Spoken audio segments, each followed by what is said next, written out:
আসি সামনে, হ্যাঁ তাইবো আসবেন আবার। আরাধা আসি আবার, হ্যাঁ টাটা।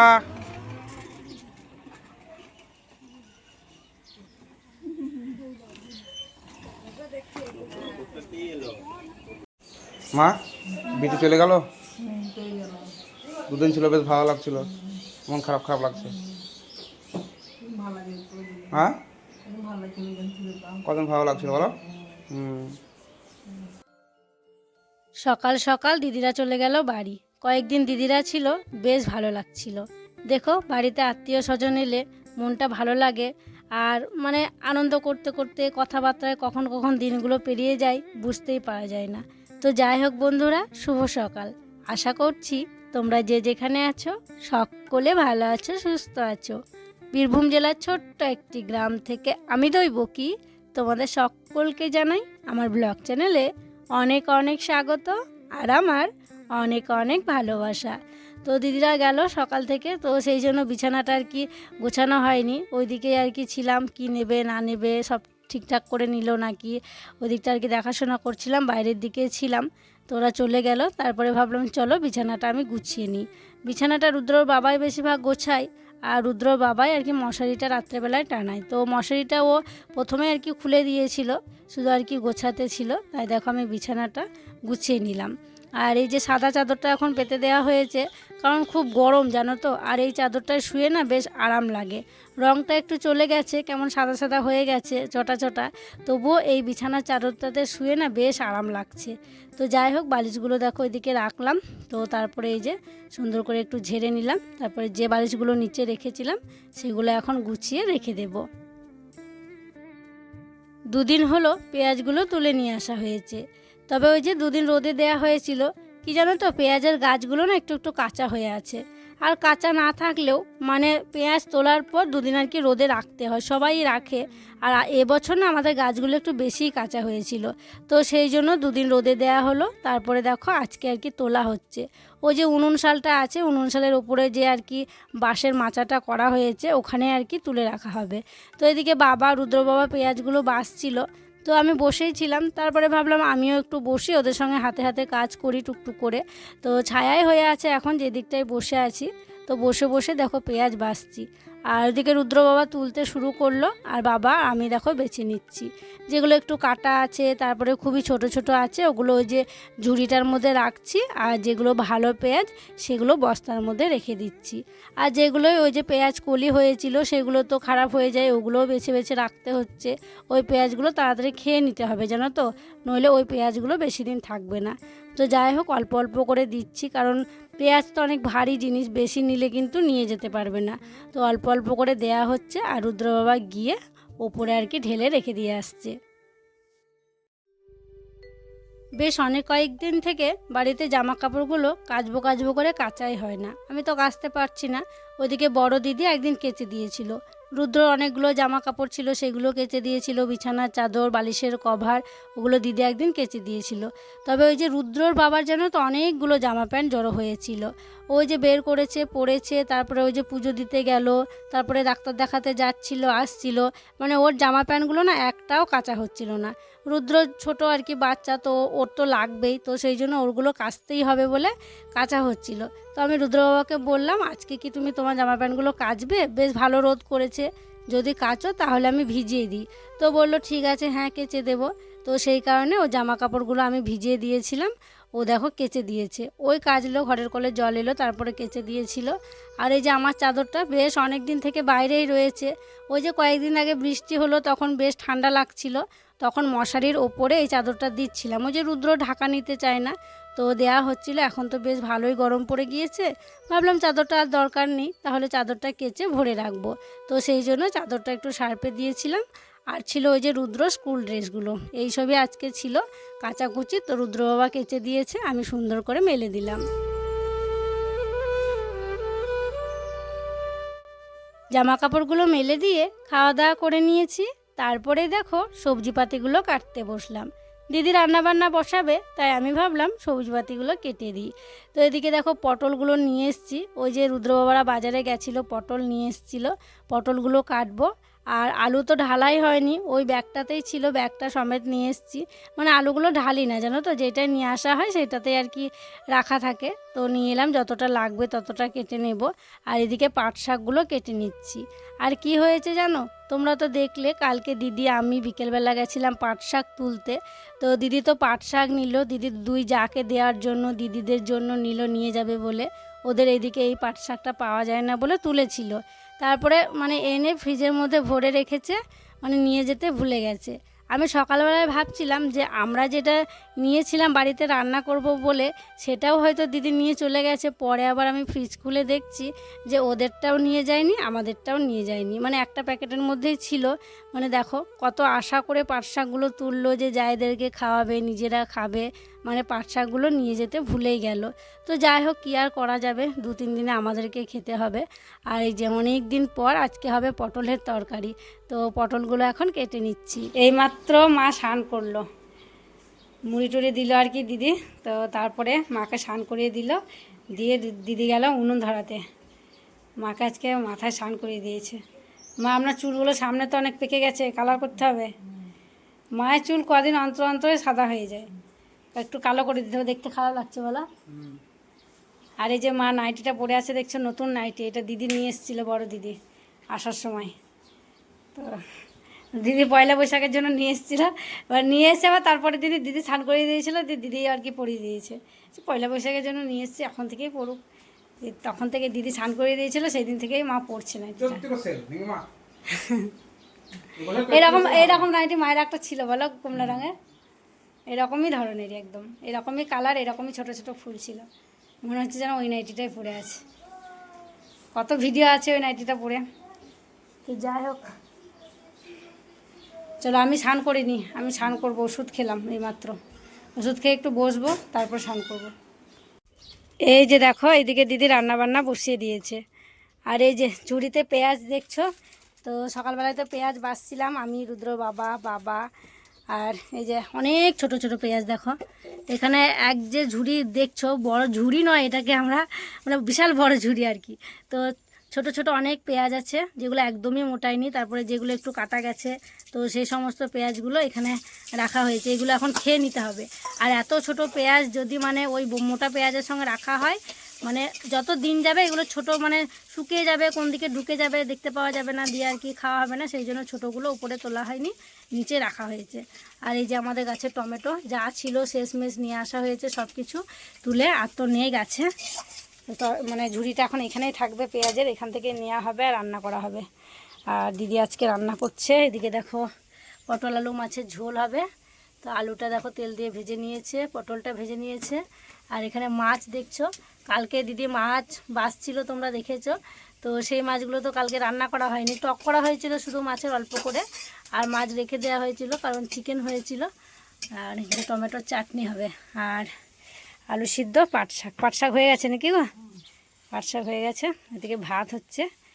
আর এদিকে এখন করে নেবে ঝোলটা আর চাটনিটা, তাহলে কিন্তু দিদি রান্নাবান্না হয়ে যাবে। আর প্রচুর গরম, আজকে প্রচণ্ড রোদ করেছে জানো। রোদে দেখো কিছু দেখা যাচ্ছে, মানে এত ছোটা লাগছে রোদে, কি বলবো, প্রচণ্ড রোদ গরম। আমাদেরকে একটা ইন্ডাকশান নিতেই হবে।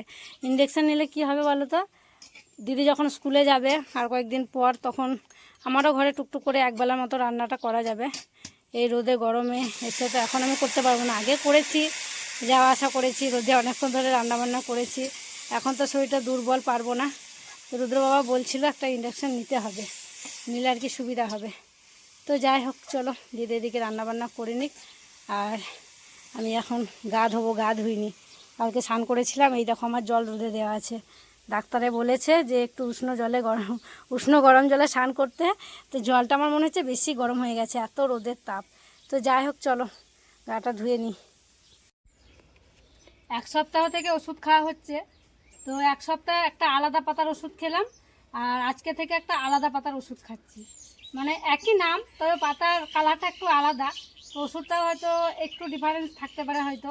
ওষুধটা খাওয়ার পর থেকে আমার মুখটা কেমন কেমন করছে, মনে হচ্ছে জিভে যেন কি লেগে আছে, জিভটা খুব পুরু লাগছে। তো সেই জন্য স্নান টান করলাম, করে দেখো ব্রাশ করছি। আমি দেখলাম একটু ব্রাশ করি, জিভটা ছিলি, যদি ভালো লাগে, যেমন নর্মাল জিভ থাকে সেরকম যদি লাগে আর কি। তো সেই জন্য ভাবলাম একটু ব্রাশ করে নিই, তাই এই যে ব্রাশ করছি এখন। চলো ব্রাশ করে দেখি ভালো লাগছে নাকি, মানে কেমন একটা লাগছে। সকালবেলা ঘুম থেকে উঠলে যেমন মুখটা কেমন কেমন করে, সেরকম বাসি বাসিও লাগছে মুখটা, আবার মনে হচ্ছে গলার এখানটা কেমন, মানে সবসময় মুখটা টকটক হয়ে আছে এরকম ভাব লাগছে। তো ব্রাশটা ভালো করে করি, তারপরে একটু জিভটা ছিলে নেব। দিদি রান্নাবান্না হয়ে গেছে, তারপরে কলপারে বসে হাঁড়ি কড়াইগুলো মেজে নিচ্ছে। আর হ্যাঁ, তোমরা অনেকেই আছো কমেন্ট করে বলেছো যে তুমি এত বড় একটা অসুখে ভুগছো, তোমার মা কেন তোমাকে দেখতে এলো না। সত্যি তোমরা যেটা দেখছো সেটাই তোমরা বলছো, সত্যি আমার মা আমাকে দেখতে আসেনি। তার কারণ আছে জানো তো, আমার মা আসতে চেয়েছিল, আমি মাকে বারণ করেছিলাম। কারণ ওই যে তোমরা তো দেখলে দিদি জামাইবাবু এলো, ওরা 1 সপ্তাহ থাকলো। তো মা আসতে চেয়েছিল, মাকে আমি বললাম এখন তাহলে আসতে হবে না, কয়েকদিন পর এসো। এখন তো দিদি জামাইবাবু আছে। আর কি বলো তো, বাড়িতে বেশি আত্মীয় স্বজন এলে কিন্তু বাড়িতে কাজটা মানে খিচিবিচি একটু বেশি হয়। আমি যদি ভালো থাকতাম, যদি সবাই আসতো, তাহলে কোনো ব্যাপার ছিল না। আর যদিও এটা অন্য কেউ হতো, আমি কিন্তু বারণ করতে পারতাম না, নিজের মা বলেই বলতে পেরেছি যে এখন আসতে হবে না, কয়েকদিন পর এসো। এমনিতে দিদি ছিল, এটা ওটা করছিল, কাজগুলো সামলে দিচ্ছিল, টুকটাক রান্নাবান্নাও করছিল। তাই আমি বারণ করেছিলাম বলে আসিনি। কয়েকদিন পর মা বাবা আসবে, তখন তোমরা দেখতে পাবে। দিদি রান্না বান্না হয়ে গেছে, এদিকে দিদি হাঁড়ি কড়াইয়ে সব কিছু মাজা ঘষা করে নিয়েছে। তারপরে সবার জন্য ভাত বাড়লো, সবাইকে খেতে দিয়ে দিয়েছে। আর এই যে এটা হচ্ছে আমার ভাত। তো চলো তোমাদেরকে দেখাই দিদি কি কি রান্না বান্না করেছে। এই যে দেখছো ভাত, আর এখানে আছে আলু সিদ্ধ, আর এখানে আছে পটল দিয়ে, আলু দিয়ে, পেঁপে দিয়ে, মাছ দিয়ে ঝোল পাতলা করে, আর এখানে আছে টমেটো দিয়ে শুধু মাছ, আর এখানে টমেটোর চাটনি। তো এইসবই আজকে দিদি রান্না বান্না করেছে। তো চলো, সবাইকে তো খেতে দিয়ে দিয়েছে। আর সবাই না খেলে না আমার খেতে কেমন লাগছে, খিদে পেয়েছে আমার, জানো তো। তো অন্যান্য দিন কি বলো তো, ডিম সিদ্ধর সাথে কলা খাচ্ছিলাম, কলাটা শেষ হয়ে গিয়েছে, আজকে কলা খাওয়া হয়নি। তো সেই জন্য খিদে খিদে পাচ্ছিল। তো সবাই না খেলে কেমন একটা লাগছে, সবাইকে দিয়ে থুয়ে খেয়ে এসেছি তো এতদিন। তো সবাইকে দেওয়া হলো, চলো এবার হচ্ছে আমি খাবো। চলো তাহলে আজকে আর খাওয়া দাওয়া শেয়ার করছি না, একদম খাওয়া দাওয়া করে পরে দেখা হবে।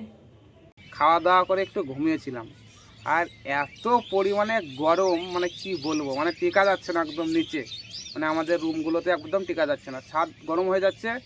মানে তারপরে প্রচণ্ড গরম, যদি একটু গা গড়া দিলেও দইব কি, মানে এদিক থেকে এদিক হচ্ছে কিনা ঘেমে যাচ্ছে, ঘরে থাকা যাচ্ছে না। এমনিতেই ওষুধগুলো খাওয়ার পর আমাকে প্রচণ্ড গরম লাগছে, মানে যে পাশটায় শুচ্ছি সেই পাশটা দেখছি একদম পুরো ভিজে যাচ্ছে। মানে শুয়ে একটুও শান্তি হয়নি, একটুও ঘুম ধরেনি। মানে শুলাম, দিয়ে আবার 4টের সময় একবার উঠেছিলাম, 4টের সময় উঠে একটু বাইরে ঘুরলাম, বেড়ালাম, একটু ফল খেলাম। তো তারপরে আবার 4:30টার দিকে আবার একটু শুলাম, দেখছি যে এখন একটু মানে জানলাগুলো দরজাগুলো খুলে দিলাম, একটু হাওয়াটা একটু মানে ঠান্ডা ঠান্ডা লাগছে। তো আবার একটু শুয়েছিলাম, ঘুমাইনি আর কি, ঘুম ধরেনি। আর পরে মানে কি বলতো, ঘুমটা খাওয়া দাওয়ার পরেই যদি একদম ঘুমিয়ে যায়, তখনই ঘুমটা ধরে, আবার খুব আর প্রচণ্ড গরম যে আর ঘুম হতে চায় না, মানে এত গরম। তোমরা এমনিতে জানোই যে খুব গরম হয়, তখন আমাদের রুমটায় তো থাকাই যায় না, আমরা এই ঘেসের ঘরটায় থাকি। তো কিছু করার নেই, এই কটা দিন অন্তত থাকতে হবে কষ্ট করে ওই ঘরটায়, তারপরে যখন ওই ঘরে আর কি শুতে হবে। মানে এত গরমে থাকা যাবে না। ওই সূর্যটা যখন ওইদিকে ঘুরছে, জানালাটার ওইদিকে যাচ্ছে, তখন মানে বিছানা এত গরম, মানে বিছানাটা গরম হয়ে যাচ্ছে একদম, বিছানায় হাত দেওয়া যাচ্ছে না। আর এমনিতে ওকে ওষুধ খাওয়ার পর থেকে বলছে নাকি গরমটা বেশি লাগছে, মানে ওষুধ খাওয়ার পরে লাগছে, কিন্তু ওষুধ খাওয়ার মানে কিছুক্ষণ, মানে আমরা 2 ঘন্টা, 2.5 ঘন্টা, 3 ঘন্টা, 4 ঘন্টা পর তখন বলছে গরমটা, মানে সেরকম বুঝতে পারছে না। কিন্তু ওষুধ খাওয়ার পর প্রচণ্ড গরম লাগছে, আর মানে ঘাম হচ্ছে। তো যাই হোক, মানে কি বলবো, ওর অসুবিধা হচ্ছে ওষুধ খাওয়ার পর, মানে এই গরমের দিনটাতে খুব অসুবিধাই হচ্ছে। তাই অনেকক্ষণ ধরেই আমরা ছাদে বসে আছি। তো দেখো বেশ সন্ধে সন্ধে ভাব, আর ঠান্ডা ঠান্ডাও পড়েছে অনেকটা, বেশ ভালো লাগছে ছাদের মধ্যে, হাওয়াও দিচ্ছে। সন্ধ্যা হতে আসছে আর ঠান্ডা ঠান্ডা পড়ছে। আর গ্রামের পরিবেশ মানে বুঝতে পারছো, যতটা বেলা যাবে মানে আবহাওয়াটা ঠান্ডা হবে। আর পায়ে কেমন গরম লাগছে বলো। আর পায়ের ছাদে দাঁড়িয়েছি, ছাদ একদম গরম হয়ে আছে, গরম হয়ে আছে, পা পুরো জ্বলে যাচ্ছে। মানে ছাদটা গরম। তো যাই হোক, মানে আমরা একটু ছাদে বসলাম, অনেকক্ষণ ধরেই বসলাম। 2টো গাছ আছে, একটা পেয়ারা গাছ আছে, একটা জবা গাছ আছে, সেটাতে খুব জল দিলাম। তাই ভাবলাম দৈবকীকে বললাম যে চলো কিছু তো একটা শেয়ার করো বন্ধুদেরকে। তো তাই বললো, দৈবকী বললো যে বন্ধুদেরকে এটা জানায় যে আমার ওষুধ খাওয়ার পর মানে এমনটা কেন হচ্ছে, বা এরমটা হয় কি না। মানে তোমরা তো অনেকেই বলছো যে আমাদের হয়েছে, বা আমরা এই ওষুধ খেয়েছি, বা আমাদের কাকারা জ্যাঠারা এই ওষুধ খেয়েছে। তো তারাও বলতে পারবে আর কি, মানে সেখান থেকে আমরাও সাহস পাবো। তোমাদের কমেন্টগুলো দেখেই কিন্তু আমরা অনেকটা সাহস পাচ্ছি, আর মানে দৈবকেও অনেকটা সাহস পাচ্ছে। তো তোমাদের যদি জানা থাকে অবশ্যই কিন্তু জানিও যে হ্যাঁ ওষুধগুলো খেলে পরে কিছুক্ষণ গরম লাগে বা কয়েক ঘন্টা গরম লাগে, তারপর আবার ঠিক হয়ে যায়। ঠিক হয়ে যাচ্ছে যদিও, কিন্তু গরমটা লাগছে। রাত্রেবেলায় আমার কত বোঝা যাচ্ছে না, রাত্রেবেলায় অত গরম লাগছে না। হ্যাঁ, দুপুর টাইমটা খুব গরম লাগছে। ছাদ থেকে আমি নিচে এলাম, নিচে এসে দেখছি দিদি একদিকে চা করছে আর একদিকে দুধ গরম করছে। তো তোমাদেরকে তো বলেছিলাম দুধ পাওয়া যাচ্ছে না, দুধ পাওয়া যাচ্ছে না। তো বলে কয়ে একটা কাকাদের বাড়ি থেকে দুধ নেওয়া হচ্ছে আজকে থেকে। তো 1 কিলো দেওয়ার জন্য বলা হয়েছিল, তো কাকা বলছে কি 1 কিলো করে দিতে পারবো না, 500 করে দিতে পারবো। তো 500 দুধ নিয়ে আসা হয়েছে। দুধটা ওই দিয়েছিল 10:30টার দিকে সকালে। তবে সকালবেলা গরম করিনি, মানে সকালবেলা গরম করিনি কারণ খাবে তো ওই সন্ধেবেলা। আমি ওই প্রোটিন পাউডারটা সন্ধেবেলা খাচ্ছি, সন্ধেবেলা খাবো, রুদ্র একটু খাবে, তো সেই কারণে আর কি সকালে গরম করা হয়নি। এখন দেখো দুধটা বসিয়ে দিয়েছে, দুধটা গরম হচ্ছে। তো একটু পরে আমি প্রোটিন পাউডারটা খাবো। আর এই যে এইদিকে চাটা প্রায় হয়ে গিয়েছে। ঘরে প্রচণ্ড গরম, মানে থাকা যাচ্ছে না। তোমাদেরকে তো বলছিলাম যে দুপুরবেলায় ঘুমাতে পারা যায়নি, এতটা পরিমাণে গরম, এত ছাদ গরম হয়েছিল, প্রচণ্ড গরম। তো সেই জন্য এই যে ঘর ঠান্ডা করার জন্য ছাদে জল দেওয়া হচ্ছে। পাইপ লাগানো হয়েছে, ঘরের কলে জল দিয়েছে, দিয়ে ওই জল এখন গোটা ছাদে দেয়া হচ্ছে। মানে ছাদটা যে গরম ভাব হয়ে আছে, ওই ভাবটা তাড়ানোর জন্য এটা করা হচ্ছে। বলো বলো, তাই না? ছাদটা যে গরম হয়ে আছে, জলটা দিয়ে গরমটা আর কি নামাবে, তাহলে আর কি ঠান্ডা পড়বে একটু। এই যে আমরা মেঝেতে পা দিয়ে আছি, এত মানে গরম কি বলবো, প্রচণ্ড গরম। দিদি দেখো এদিকে জল দিচ্ছে, এইদিকে তো পাইপ আসছে না, তো সেই জন্য বালতিতে বালতিতে করে নিয়ে আসছে, নিয়ে এসে দিচ্ছে। বাবু দৌড়াদৌড়ি করো না, চলো নিচে চলো, এই দিকটা দিতে হবে একটু, তাহলে হয়ে যাবে। ভাঙা ফুটো বালতি, চারিদিকে জল পড়ছে, ওটা ব্যবহারই হয় না, ছাদেই থাকে। আর কতক্ষণ লাগবে? দিয়ে না, ভিজে যাবো। আর পাইপের জলটা ঠান্ডা, কি সুন্দর। আমার ছেলেটা দেখতে দেখতে কতটা বড় হয়ে গেল দেখো, মানে অনেক কিছু শিখে গেছে, অনেক কিছু বুঝে গেছে, অনেকটা জ্ঞান হয়ে গেছে। ও দেখছে মা এখন আমার কাছে আসবে না, মা আমাকে পড়াবে না, মা এখন দূরে দূরে থাকবে। ওকে যেটা আর কি বলার হয়েছে, যেটা ওকে বোঝানো হয়েছে, সেটাই ও কিন্তু বুঝে গিয়েছে। তো ওর বাবা ওকে পড়াতে বসিয়েছিল, তারপরে ও একটু বাইরের দিকে গেল। তো রুদ্র দেখো নিজের বইগুলো সব কিন্তু গুছিয়ে নিল, তারপরে ওই যে তাকের মধ্যে রেখে দিল। তো খুব একটা ভালো করে রাখতে পারেনি, যেমন পারে বাচ্চা মানুষ, তো সেভাবেই রেখে দিল। মানে সত্যি অনেক কিছু বুঝে গেছে আমার ছেলেটা। তো যাই হোক, এদিকে রাত হয়ে গেছে অনেকটা, ওই 9:30 মতো বাজছে। আর এখন দেখো খাওয়া দাওয়া করতে শুরু করলাম। দিদি করেছিল রুটি, আর রুটির সাথে খাচ্ছি আলু পটলের তরকারি। ওই যে দিনের বেলা যে আলু পটল মাছ দিয়ে তরকারিটা করা হয়েছিল, তো সেই তরকারি অনেকটাই ছিল, তো সেই জন্য আলাদা করে আজকে আর রুটি খাবার জন্য কিছু করা হয়নি, সেই তরকারিটা গরম করা হয়েছে। তো সেই তরকারি দিয়ে আর কি রুটি খেয়ে নিচ্ছি। তো চলো বন্ধুরা, খাওয়া দাওয়া করে নিই, আর আজকের মতো এখানেই বিদায় নিচ্ছি। তোমরা সকলে ভালো থেকো, সুস্থ থেকো। আর যারা নতুন বন্ধু হয়ে আমার এই ভিডিওটি দেখছো, তাদের কাছে একটি অনুরোধ করছি, আমার চ্যানেলটিকে সাবস্ক্রাইব করে আমার পাশে থেকো। আর যারা পুরনো বন্ধু হয়ে আমার পাশে আছো, তাদেরকে আমার অসংখ্য অসংখ্য ধন্যবাদ আর অনেক অনেক ভালোবাসা। দেখা হবে আবার পরবর্তী ভ্লগে।